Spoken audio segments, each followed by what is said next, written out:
Baik, Assalamualaikum warahmatullahi wabarakatuh. Perkenalkan kami dari kelompok 7, kelas teknologi isolasi tegangan tinggi. Di sini kami ingin mempresentasikan hasil tugas kami. Sebelumnya, perkenalkan nama saya Muhammad Farel Tagalung, dan dua lagi rekan saya ada Salsabila Putri Tarigan dan Anissa Latifa. Baik, di sini materi yang kami paparkan tentang isolator pasang luar.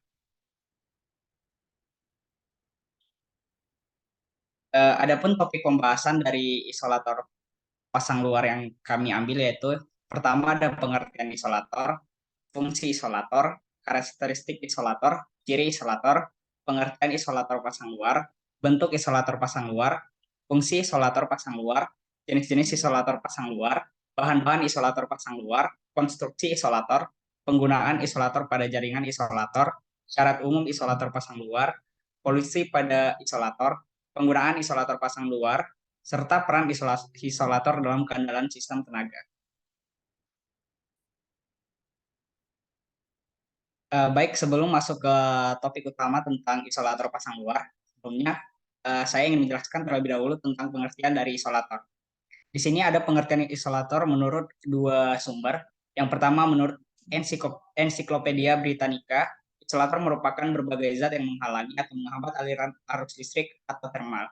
Meskipun isolator listrik biasanya dianggap sebagai bahan non-konduktor, pada kenyataannya lebih baik digambarkan sebagai konduktor yang buruk atau zat yang sangat resisten terhadap aliran arus listrik.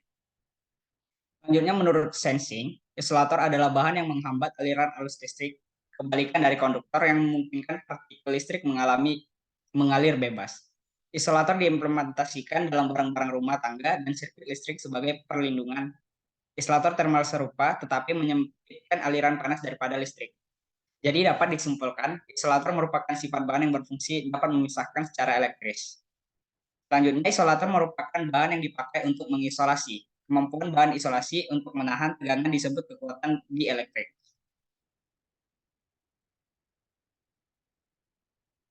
Untuk selanjutnya, ada fungsi dari isolator. Nah, secara umum dibedakan dari segi listrik dan juga segi mekanik. Pertama, dari segi listrik, isolator berfungsi untuk mencegah, menghambat, atau menjadi penyekat. Tujuannya yaitu supaya tegangan listrik maupun panas tidak dapat berpindah dari satu penghantar pada media penghantar lain. Selanjutnya dari segi mekanik, isolator memiliki beberapa fungsi. Yang pertama untuk menahan berat dan melapisi konduktor atau penghantar listrik. Yang kedua sebagai penyekat atau pengatur jarak antar penghantar. Yang ketiga melindungi manusia dari resiko tersengat listrik. Dan yang keempat melindungi konduktor dari berbagai perubahan, baik yang disebabkan oleh suhu, angin, dan lain sebagainya. Untuk selanjutnya ada karakteristik isolator. Beberapa macam karakteristik isolator pada yang kami paparkan ini ada 7. Yang pertama, kekuatan mekanis yang tinggi agar dapat menahan beban kawat penghantar.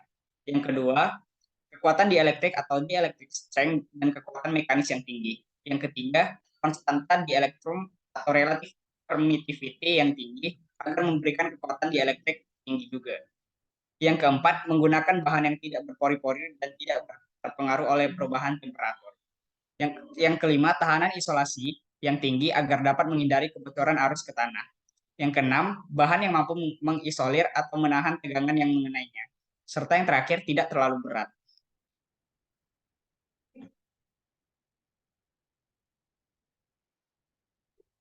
Baik, selanjutnya merupakan ciri-ciri dari isolator itu sendiri. Dari segi resistansi, merupakan kemampuan suatu bahan benda untuk menghambat atau mencegah aliran arus listrik. Jadi sebuah isolator harus memiliki resistansi yang tinggi. Isolator panas juga mempunyai kemampuan ketahanan panas yang sangat tinggi. Hal inilah yang menyebabkan bahan-bahan tersebut tidak mencair bahkan ketika mengalami suhu yang sangat tinggi. Yang kedua, ciri isolator dari tegangan gangguan atau breakdown disebut juga kekuatan dielektrik. Kekuatan dielektrik itu merupakan kemampuan bahan isolasi untuk menahan tegangan. Semakin tinggi kekuatan dielektrik bahan isolasi, semakin baik dipakai, terutama pada peralatan listrik tegangan tinggi. Kemudian dari struktur atomnya, dapat kita lihat pada gambar ada 3 struktur atom, yaitu konduktor, semikonduktor, dan isolator. Komponen isolator memiliki hambatan jenis yang besar. Jadi pada isolator terdapat kandungan elektron yang saling terikat erat, di mana elektron-elektron yang terdapat pada kulit luar tersebut memiliki daya tarik sangat sangat kuat dengan inti atom. Sehingga ketika benda-benda isolator diberikan tegangan, elektron yang terdapat pada lapisan terluar atom tidak akan terpengaruh. Hal inilah yang terjadi karena memiliki daya tarik yang sangat kuat dengan elektron yang terdapat pada lapisan intinya. Hasilnya, isolator tersebut tidak dapat dialiri dengan arus listrik. Selanjutnya, permeabilitas udara merupakan kemampuan suatu material untuk memungkinkan udara mengalir melalui pori-pori. Ini adalah sifat yang diperlukan untuk isolator panas atau termal. Isolator yang baik mempunyai permeabilitas udara yang tinggi karena udara adalah zat isolasi.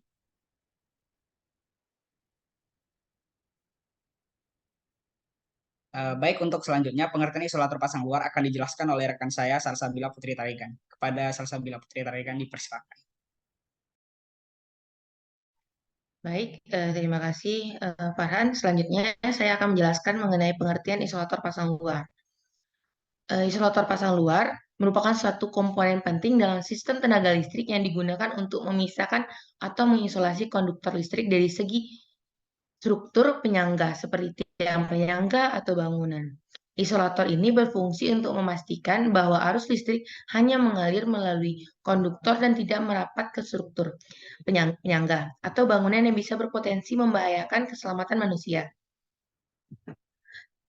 Selanjutnya, bentuk isolator pasang luar.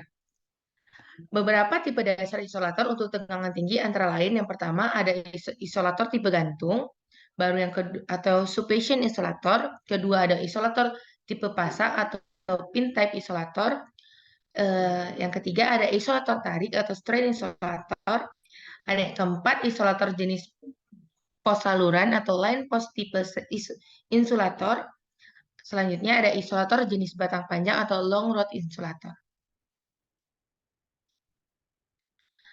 Nah, selanjutnya, fungsi dari isolator pasang luar. Yang pertama, untuk menyekat atau mengisolasi penghantar dengan tanah dan antara penghantar dengan penghantar. Selanjutnya, untuk memikul beban mekanis yang disebabkan oleh berat penghantar dan atau gaya tarik penghantar. Selanjutnya ada untuk menjaga agar jarak antar penghantar tetap atau tidak berubah.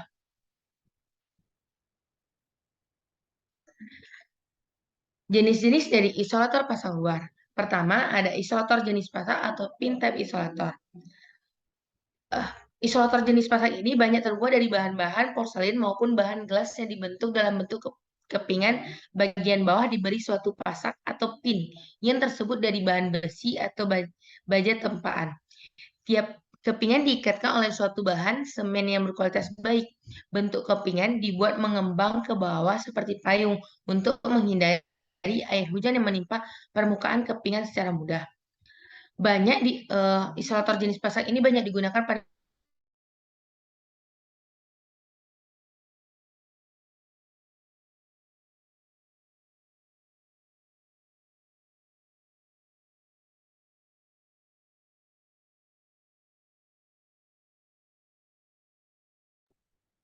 baik.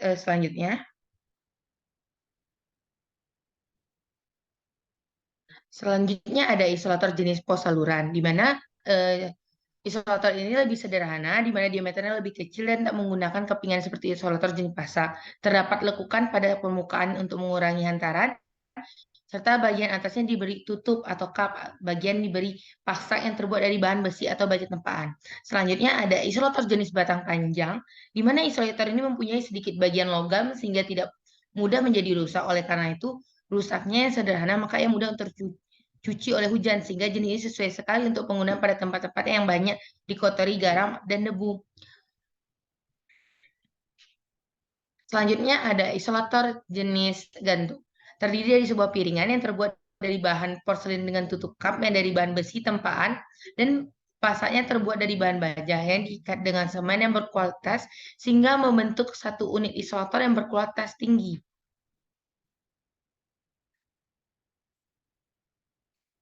Selanjutnya, bahan-bahan isolator pasang luar, di mana kriteria bahan isolator pasang luar itu ada bahan yang tidak dapat menghantar arus listrik, bahan isolasi ekonomis tanpa mengurangi kemampuan sebagai isolator, bahan yang terbuat dari bahan padat yang memiliki kekuatan mekanik tinggi, serta mempunyai tahanan yang jenis tinggi. lalu memiliki kekuatan mekanis yang tinggi, serta memiliki sifat-sifat tidak berubah oleh perubahan suhu, siram air, kelembapan, sinar matahari, polaritas listrik. Bila mengalami lonjakan listrik atau flashover, tidak akan meninggalkan jejak atau cacat. Selanjutnya ada isolator porselin dan isolator gelas, di mana isolator porselin ini terbuat dari bahan campuran tanah porselin, quartz, dan feldspat yang bagian luarnya dilapisi dengan bahan glazur agar bahan isolasi tersebut tidak berpori. Di mana kelebihannya dapat dipakai dalam ruangan yang lembab maupun udara terbuka, sifatnya tidak mengantar listrik yang tinggi dan memiliki mekanisme yang besar dan dapat menahan beban dan menekan serta tahan akan perubahan suhu. Kelemahannya tidak tahan akan kekuatan yang menumbuk atau memukul. Selanjutnya ada isolator gelas, di mana isolator gelas ini umumnya terbuat dari bahan campuran antara pasir silikat, dolomit, dan fosfat. Komposisi dari bahan tersebut dan cara pengolahannya dapat menentukan sifat dari isolator gelas ini. Selanjutnya untuk kelebihannya terbuat dari bahan campuran antara pasir porselin. Kelemahannya memiliki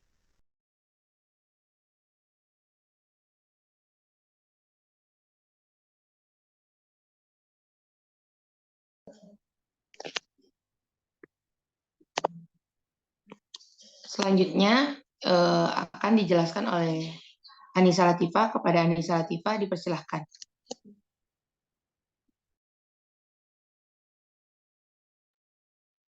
Baiklah, berikutnya yaitu kerusakan pada isolator. Kerusakan pada isolator umumnya disebabkan oleh unsur isolasi yang sudah tua, gangguan mekanis seperti terkena benturan atau hentakan yang keras, panas yang berlebihan, dan kesalahan dalam pemasangan.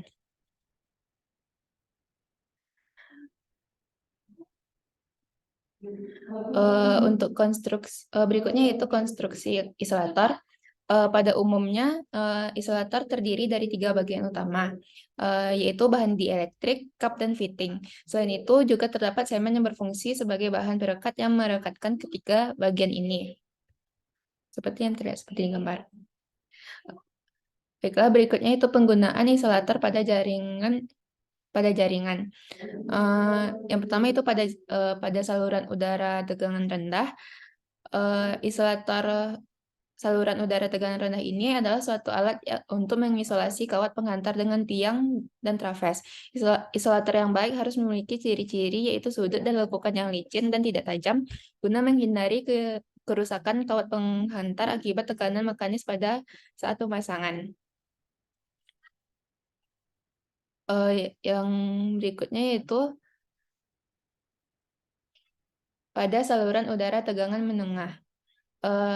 Pada saluran udara tegangan menengah ini mempergunakan isolator jenis sangga dan isolator suspension atau isolator gantung. Di dalam pemasangan isolator suspension maupun isolator sangga diperiksa baut dan mur yang ada harus dikunci dengan kuat. Isolator itu dipasang pada trafes dengan menggunakan mur dan baut yang terdapat pada plat penegang.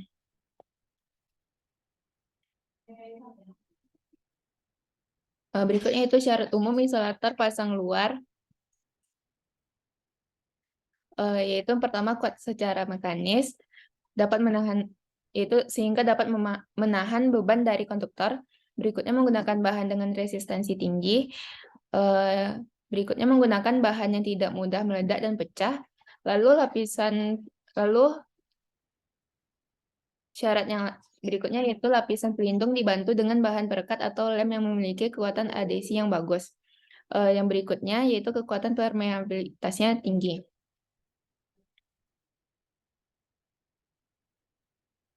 Berikutnya itu polusi pada isolator. Polusi pada isolator ini dapat mempengaruhi konduktivitas permukaan dari isolator tersebut sehingga dapat menyebabkan kegagalan isolasi. Pada umumnya polusi pada isolator menurut sumbernya dapat dibagi dalam 4 kategori, yaitu polusi dari laut, polusi dari industri, polusi dari daerah padang pasir, dan polusi dari gunung berapi.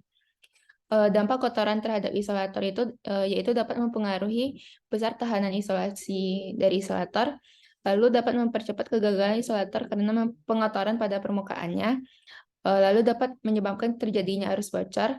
Berikutnya itu dapat menyebabkan terjadinya tegangan lewat denyar atau loncatan bunga api dan dapat mengakibatkan degradasi permukaan isolator. Baiklah, berikutnya itu penggunaan isolator pasang luar. Isolator yang digunakan pada tempat tertentu untuk menopang kerja busbar dan berhubungan dengan switchgear disebut stasiun insulator. Digunakan sebagai bushing yang memungkinkan hubungan antara terminal penghubung dengan saluran udara.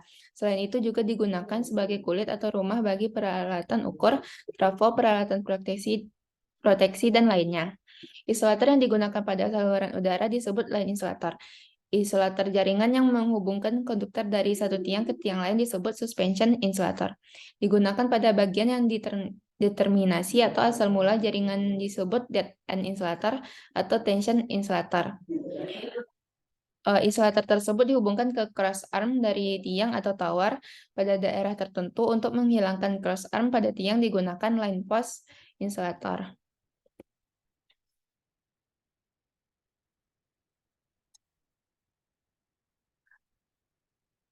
Berikutnya itu peran insulator dalam kehandalan sistem tenaga. Selain proteksi untuk peralatan yang mahal seperti trafo, PMT, atau instrumen, proteksi juga harus diterapkan pada isolator jaringan karena biasanya merupakan bagian pertama yang menderita tegangan lebih. Flashover dapat menyebabkan gangguan sementara pada jaringan yang tidak atau dapat memutus jaringan, tergantung dari konfigurasi sistem. Flashover dapat menyebabkan kerusakan pada isolator karena mempengaruhi performa isolator. Baik, saya kembalikan kepada moderator. Baik, terima kasih. Mungkin sekian presentasi dari kelompok kami. Jika ada kesalahan, mohon dimaafkan. Wassalamualaikum warahmatullahi wabarakatuh.